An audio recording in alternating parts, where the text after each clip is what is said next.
Traditional hand drum making is a cornerstone of First Nation culture.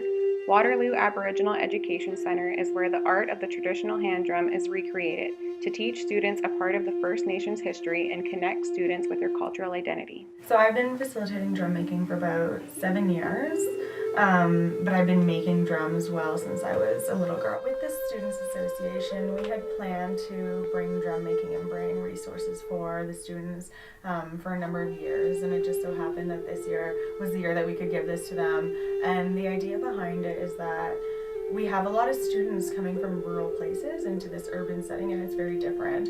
Or we have students who have been in an urban setting but don't have a connection to their cultural identity and are searching for that.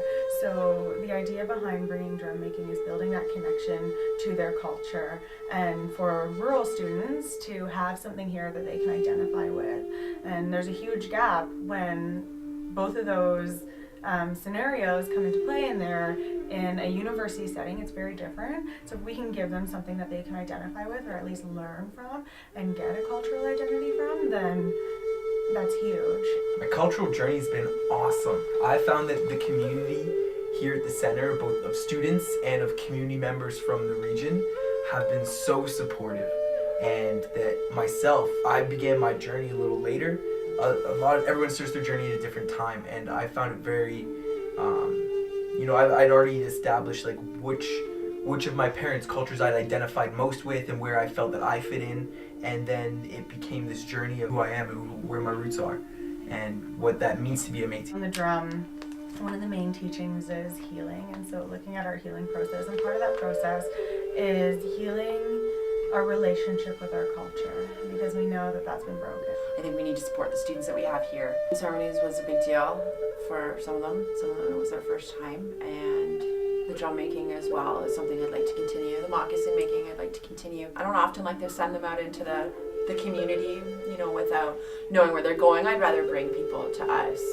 So I bring the full moon ceremonies here, and we bring everything to them. The idea behind the drum is kind of that you're like, we're making a baby together. So what's happening is we're getting our resources, and soon we're going to start putting them together, and as we're building our drum, we're building that connection with our drum, and when it's all tied together and it's done, we'll have an umbilical cord. That's what this will symbolize. And so upon the birthing of your drum, we'll have a birthing ceremony post-reading week, and we'll welcome your drum into the world. So we'll sound it for the first time, we'll cut the umbilical cord, we'll feast it, and